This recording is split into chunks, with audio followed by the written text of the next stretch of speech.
hamarak nem témlénye. Témlénye. Hello, Assalamu alaikum. How is everybody? Once again, Dr. Shahid in front of you. And I have written 4 or 5 organizations, regional organizations, and I will just make a comparison, right? You will enjoy it.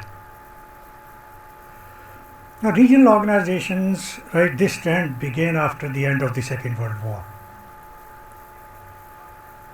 Because so many issues cropped after the Second World War that the humanity believed that these issues, they were beyond the capacity of the individual countries. They could not solve them. Therefore, they needed cooperation, right, at the regional level so that they can overcome those challenges. For example, elimination of poverty, elimination of hunger. So these issues, they cannot be tackled by one country.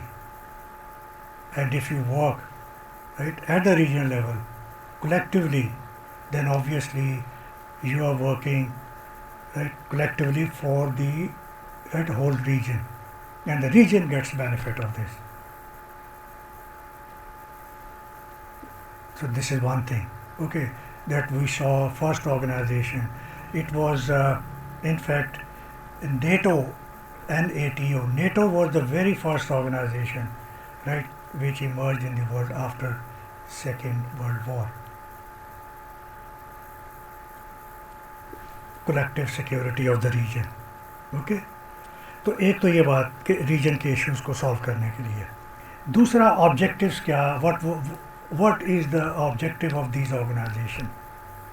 There are a couple of objectives of these. For example, NATO had single objective, security of Europe. Then it, right, we saw Warsaw Pact by Soviet allies for the security of communist countries. So NATO was only, right, entrusted with the task of security. Then there could be, right, more aspects: security, political, economic. Here comes European Union. Obviously, security, political means to improve the relations, to promote democracies, good governance, and to work together and improve the relations. And then economics, okay, that let's have, right, free market economy, free trade, and ultimately, right, we convert the whole market into, whole area into single market. So economic benefits, improve the per capita income, improve the quality of the products, competitiveness, innovation, ये सारी चीज़ें बढ़ाई जाएँ और उसके बाद लोगों को उसका बेनिफिट दिया जाए, more jobs, more infrastructure and so on. तो जब इस तरह की ऑर्गेनाइजेशन की जो ख़ास तौर पे इकोनॉमिक ऑब्जेक्टिव जिनका होता है ना, वो यूजुअली ट्रेड के हवाले से वो 4 और इम्पोर्ट एक्सपोर्ट के हवाले से, राइट, वो 4 उनके पास स्टेजेस होती हैं जिनको वो कवर करने की कोशिश करते हैं. ट्रेड के हवाले से पहली चीज़ क्या होता है कि how do you start with preferential trading agreement. P for preferential, that you start giving preference to the member countries. कि हम इंडिया और पाकिस्तान सार्क में हैं तो हम अपने मेंबर कंट्रीज़ को, ओके, 20% ट्रेड पे टैरिफ ऑफ करेंगे या छूट देंगे ताकि ये इनको भी फ़ायदा हो, हमें भी फ़ायदा हो बाकी मुल्कों के मुकाबले में. तो when you start giving 20% preference or less duty, then you keep reducing the duties 50%, and ultimately a stage comes when you reach at, right, free duty or zero duty. Zero duty means that now there is open competition. No tariff and no import duty would be charged by the country. So free trade. Okay, prices, the public, they get the benefit. The goods are cheaper, and at the same time there is competition, healthy competition in the market. When you achieve this stage, free trade, then you go for achieving your next objective, CC, common currency. So you want to have one currency in the region instead of that you have dollar, then you have euro, you have pounds, or you have rupees. After achieving the common currency objective, then you achieve the last stage is single market. That is called the whole region. It becomes like one market, one free market. Okay, single market where everything is free. Free flow of goods, free flow of people, free flow of services, free flow of ideas, and borders, they do not matter, and whole area becomes economically integrated. This is called economic integration. अब ये जो formula आप जो अपनाएंगे, अब इन formulas को आइए इस पे चलते हैं. जब इन ऑर्गेनाइजेशन को हम करेंगे ना, तो first of all you need to know what were the objectives of this organisation. Okay, objectives, okay, I have already written there 3 objectives. ASEAN, yes, 3 objectives, same objectives. SAARC, yes, same objective. Shanghai, yes, same objective. ECO, mainly political and economic.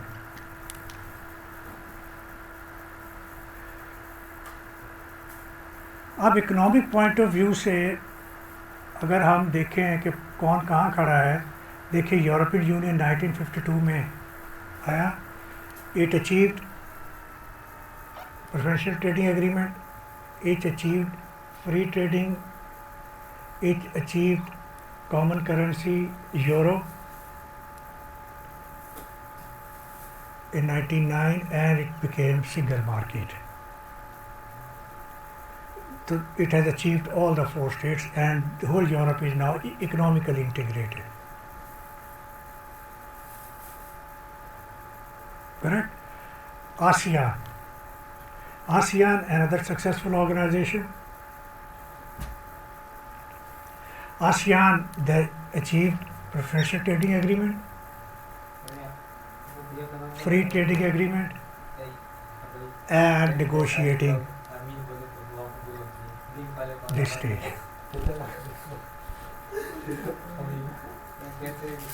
SAARC. Economically, SAARC also wanted to achieve all these 4 stages, but unfortunately it is still stuck up at stage number 1. It is, we signed SAPTA, SAPTA,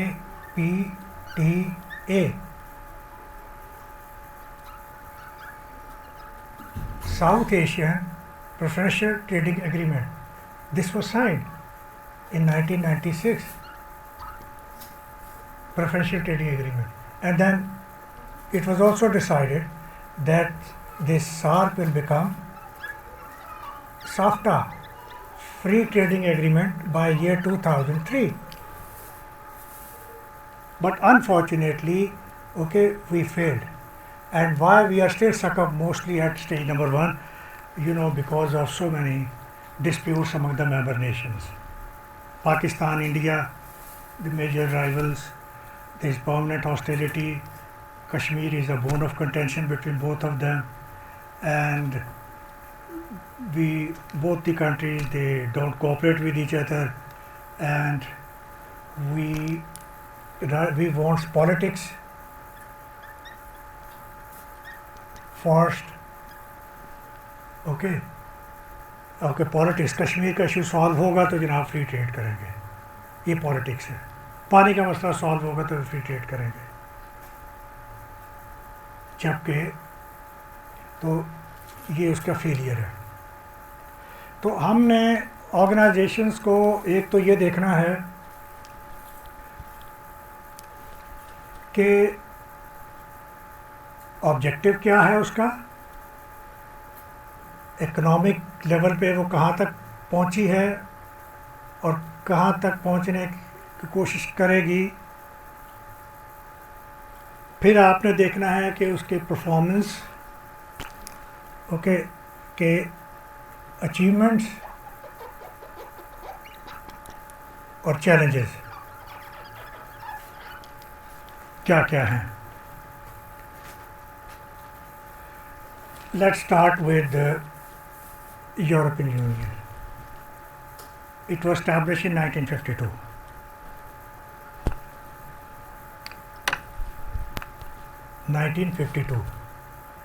And for the first time, the European Union gave an innovative idea. ये इसकी खसूसियत थी। Innovative idea क्या था कि France and Germany, they were warriors, they were at wars for the last 500 years, and both these neighbors, they fought First World War and Second World War, and after the end of the Second World War, both France and Germany, they started realizing that what we get out of these wars, there is only deaths, devastations and destruction. And therefore they decided and they proposed each other, why not to get rid of the wars, why not to bury our conflicts, our political disputes, and let's focus on economics, and let's give the benefit of economics to the people, make them rich, and improve the infrastructure. So this was an innovative approach. The two enemies were going for friendship, for the sake of people, promoting peace through economics, not promoting peace through politics or wars. So this was an innovative approach, and that worked. In 52, the foundation was laid down, European Coal and Steel Community between France and Germany, and then by 1957 there were 6 members, and then there were 28 members. Okay, and so what it achieved? It achieved many goals. It achieved that they all became democracies. They all started settling their disputes through negotiations. Since Second World War, there has been no war between the member countries. This continent has become one of the richest continent of the world. The per capita income of the people, it has crossed $80,000. Europe is the place which has promoted the humanitarian values and the liberal values into the world. European Union has been an important entity in the world and has been giving funding for the promotion of democracy, for curbing the terrorism, for the protection of human rights, for eliminating the terrorism. So that means it became so strong that it started contributing at the global level. So this is a brief overview on the achievements of the European Union, a successful organization. single market, the only region which became economically integrated. One passport. Okay, you could live in one country. You can move to second one. You belong to one country. You study in another country. You work in another country. You find a spouse from another country. Okay, you're all one. So integration. Okay, they are, but we can call them, they are all democracy, they are all whites, they are all Christians, and they are all secular Christians. Secular is the better word. Okay. You are all European. Challenges इनको हुए हैं, जो आजकल के challenge से मैं शुरू करता हूँ. आजकल जो सबसे बड़ा चैलेंज है वो है कोरोना वायरस. ये कहाँ इनका ऑब्जेक्टिव था कि हम सारे प्रॉब्लम जो हैं वो हल करेंगे यूरोपियन यूनियन के लेवल के ऊपर कलेक्टिवली. एंड वी सॉ कि when corona came and it started eliminating the people, every country became concerned about its own people, about its own healthcare, about its own territory. And they forgot that we are partners and we are each other. We need help. Okay, Germany did not help. Germany was the least affected country from corona, but it did not help to Spain and Italy, which were the major victim. So every country, behaved in an isolated way. So that is a setback to European Union. That what is going to happen in future, how European Union is going to retain its status, actually that is challenging.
Tadi kalau ada positive action,